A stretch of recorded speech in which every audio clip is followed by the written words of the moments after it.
Au sommaire de cette édition, la capitale économique ivoirienne a abrité la première édition du festival Olympe. L'accent a été principalement mis sur l'entrepreneuriat. Nous y reviendrons. Un accord a été signé entre la Fédération ivoirienne de randonnée pédestre et du bien-être et l'Association des scouts catholiques de Côte d'Ivoire. Les détails de ce partenariat dans ce journal. Nous parlerons également de médecine traditionnelle. Référence sera faite aux médicaments Atoté, désormais officiellement autorisés à la vente en Côte d'Ivoire. Mesdames et messieurs, bienvenue. À Abidjan, capitale économique de la Côte d'Ivoire, le festival Olympe se veut être le plus grand événement estudiantin et scolaire populaire. Récemment, au lycée technique de Cocody, à côté des concours universitaires et du concours de beauté intellectuelle, cette année, Olympe Festival a mis l'accent sur l'entrepreneuriat à travers un partage d'expériences de personnalités de la vie économique et sociale. Le reportage de Kra Augustin, commenté par Nadia Euno.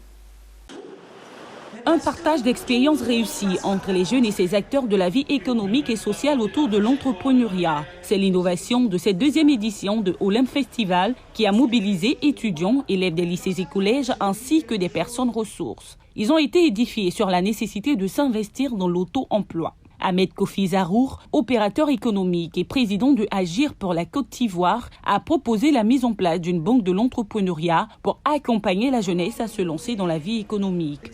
Nous avons décidé avec ces jeunes de créer une banque, la Banque pour l'entrepreneuriat national. Pourquoi cette banque?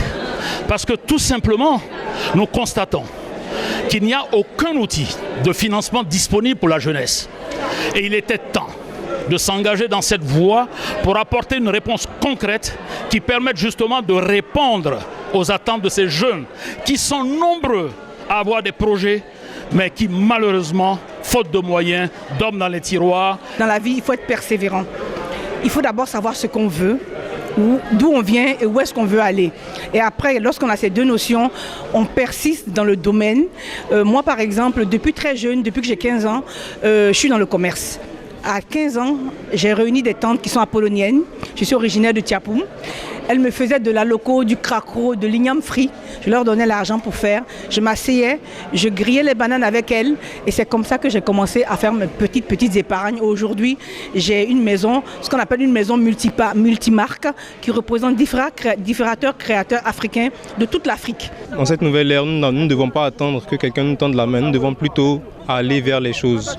Dont le thème de la cérémonie qui est « Tuer le confort, votre vie en dépend ». Voilà, nous devons prendre les choses en main et ne plus attendre comme à l'accoutumée. Une banque de la jeunesse, mais aussi des structures d'accompagnement adaptées, insiste la politicienne Nathalie Yamb. Un accompagnement technique et financier à la création de start-up initiées par les jeunes. Il faut absolument qu'il y ait une volonté politique de le faire. Aujourd'hui, pour créer une entreprise en Côte d'Ivoire, ça nécessite un capital de départ, ça nécessite de payer des taxes, des patentes, ça nécessite d'employer, même dans certains domaines, l'embauche de personnes, la nécessité d'avoir un bureau, d'avoir une adresse physique, toutes choses que l'on pourrait éliminer si l'on souhaitait vraiment donner un coup de main aux start-up et à l'entrepreneuriat des jeunes. Olympe Festival se veut être le plus grand événement estudiantin et scolaire. Le promoteur Fréjus Desquadio et la marraine Diana Rossin en ont fait un concours universitaire et de beauté intellectuelle.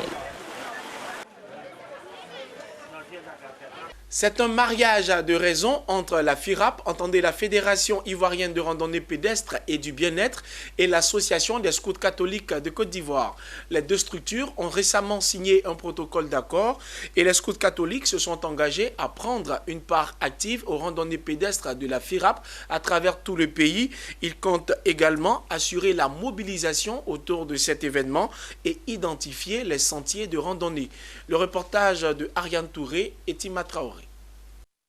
Un esprit sain dans un corps sain, c'est tout l'objet de la signature de convention entre la FIRAP, Fédération ivoirienne de randonnée pédestre et du bien-être, et l'Association des scouts catholiques de Côte d'Ivoire. C'est un partenariat qui permettra désormais à l'Association des scouts catholiques de Côte d'Ivoire de participer activement aux activités sportives et de mieux-être aux côtés de la FIRAP. Cette convention aura un impact très positif pour notre fédération. Il est bon de savoir qu'au niveau de la Fédération ivoirienne des randonnées pédestres et du bien-être pour tous, on a 2 grands chapitres. On a le chapitre du bien-être et on a le chapitre de la performance.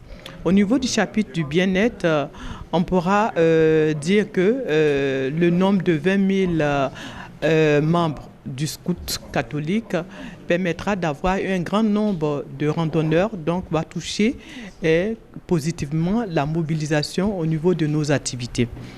Sur le plan technique, qui est le volet de la randonnée pédestre, on pourra permettre aux randonneurs que nous sommes d'avoir encore plus de sentiers de randonnée pédestre, parce qu'à travers les scouts catholiques, ils pourront permettre dans les différentes régions de créer des sentiers de randonnée pédestre. Quand on parle sport, on parle santé. Et quand on parle du développement scout, on parle du développement de l'individu aussi, qui se prend en charge, qui se développe pour pouvoir asseoir sa santé.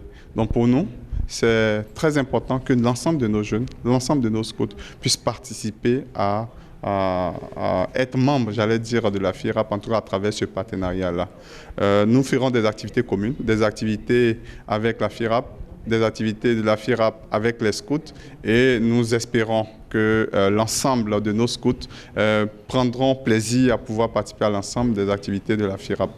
Témoin de la signature de cet accord, Sakanoko Sungbe, directrice des sports de masse et de sport féminin, a apporté le soutien institutionnel de l'État de Côte d'Ivoire à cette rencontre. Le partenariat en dit long et je les encourage et je les félicite pour cette idée ingénieuse, et c'est pourquoi au nom de Monsieur le ministre, je voudrais vraiment les encourager et les féliciter. La Fédération ivoirienne de randonnée pédestre et du bien-être FIRAP, à travers cette action, vient booster ses rangs à 73 000 randonneurs en Côte d'Ivoire. Ils sont aujourd'hui au moins 20 000 jeunes scouts prêts à accompagner la FIRAP pour la randonnée nationale et la compétition internationale de randonnée d'endurance qui se tiendra le 17 août prochain à Abidjan. En Côte d'Ivoire, au lendemain de la fête de Ramadan, la structure Art Event Group a initié une rencontre de lutte africaine au Palais des Sports de Treichville. La lutte de Ramadan a rassemblé les sportifs du Burkina Faso, du Sénégal, du Niger et de la Côte d'Ivoire. L'objectif étant d'œuvrer pour la paix et la cohésion sociale entre les peuples issus d'une même Afrique. Le commentaire de Mondésir Nascimento Odifini.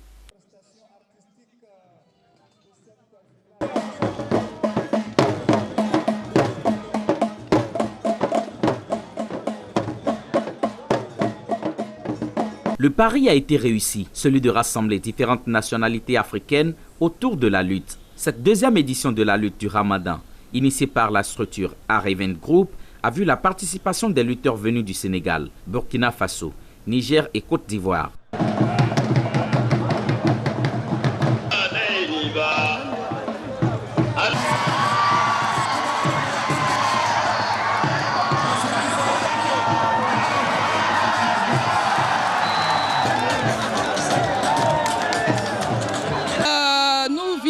La cohésion sociale, parce que c'est un événement qui réunit des pays venant de 5 pays, la Côte d'Ivoire, le Niger, le Burkina, le Mali et puis le Sénégal. Voilà, donc nous visons la cohésion. La passion de ce sport et l'envie d'unir les peuples africains tiennent au cœur de Fanny Mireille. Toutefois, il n'en reste pas moins son désir de voir plusieurs sponsors s'approprier l'événement.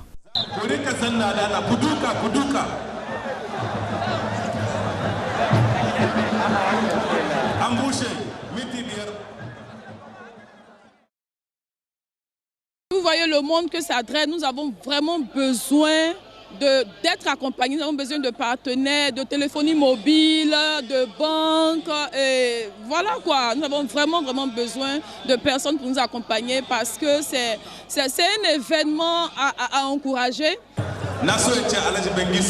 Je sais que ça vient.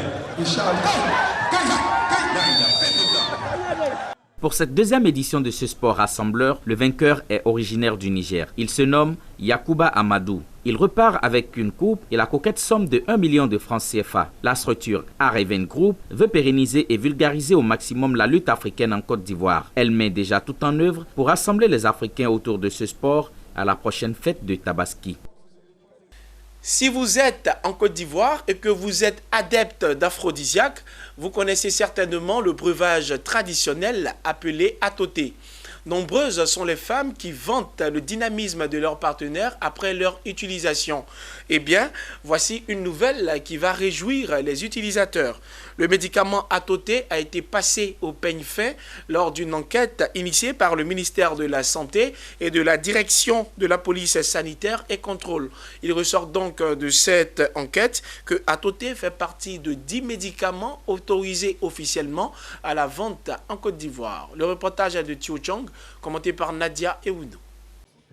Bonne nouvelle pour les utilisateurs du médicament aphrodisiaque Atoté. L'enquête du ministère de la Santé et de la Direction de la Police Sanitaire a livré ses conclusions. Atoté est officiellement autorisé à la vente. En Côte d'Ivoire, il y a beaucoup de médicaments qui sont produits, vendus sur l'ensemble du territoire, mais il y a moins de 10 unités agréées. Vous comprenez, autorisées par le ministère de la Santé. Donc, tous ceux qui fabriquent les médicaments, c'est de façon illégale. En plus, ce qu'il faut retenir, il y a moins de 10 médicaments autorisés par le ministère de la Santé. L'État même, le ministère de la Santé, même d'autres désagréments, ils ne savent pas. Il fallait donc qu'on vienne les voir pour les encourager.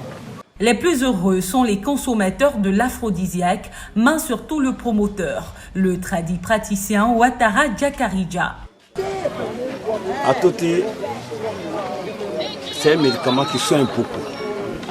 Et il n'est pas simplement pour le sexe. C'est un médicament qui soigne plusieurs maladies. Quand Dieu a béni quelque chose, est déjà béni. Le médicament, il soigne les nerfs, il soigne les yeux aussi, il soigne sinusite, il soigne l'asthme et il soigne la faiblesse sexuelle. Le succès commercial de l'Atoté est indéniable. Dans son unité de production de Korogo, on enregistre 5 employés permanents et plus de 150 travailleurs occasionnels en fonction des commandes. À Korogo, comme partout en Côte d'Ivoire, Atoté a su créer un véritable business pour les démarcheurs et autres revendeurs. Actuellement, moi, je m'occupe de mes enfants qui vont à l'école avec cet argent. Et je nourris ma famille avec ce que je gagne avec Atoté. Le responsable de la police sanitaire au ministère de la Santé et de l'Hygiène publique donne des conseils pour que l'unité de production fonctionne toujours. Personnellement, nous le félicitons. Nous le félicitons parce que pour ce que nous avons vu, nous pensons que le programme tient le bon bout. C'est un exemple à suivre.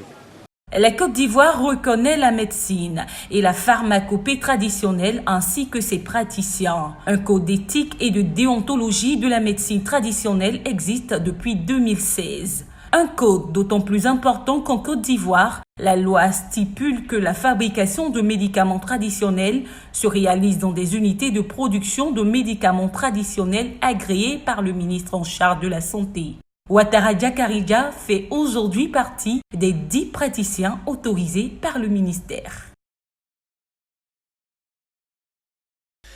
Direction l'ouest de la Côte d'Ivoire où les mamans des départements de Blo-le-Quin, Guiglo et Taï ainsi que celles de Tout-le-Pleu ont été célébrées par Anne Désirée Oulouto à la place de la paix de Guiglo.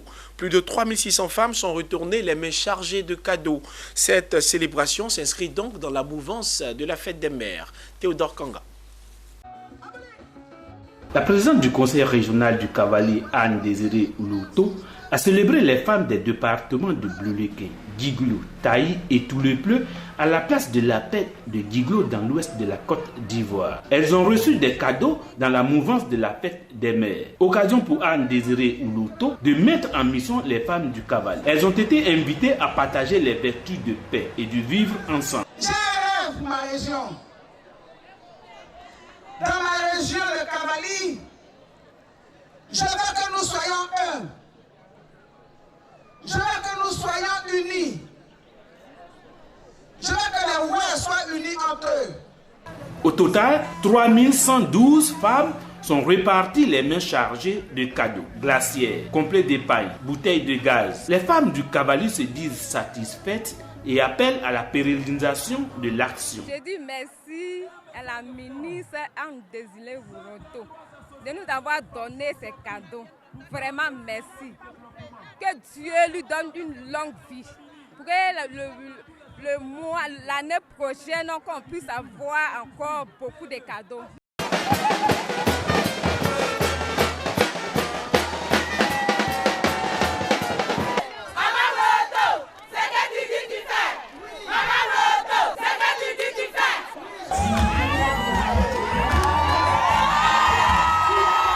Le Togo est désormais le 134e pays noté par S&P Global Ratings. L'agence de notation américaine a attribué à ce pays de l'Afrique de l'Ouest sa première note de crédit souverain à long et à court terme en devises étrangères et locales. B sur B, telle est la note avec une perspective stable. S&P Global Ratings justifie en partie son évaluation par les améliorations d'infrastructures clés qu'a réalisé le Togo. Une notation correspondant à un niveau spéculatif et comparable à celle du Bénin. C'est ici que prend fin ce journal. Mesdames et messieurs, merci de nous avoir suivis. Bonne suite de programme sur Business 24 Africa.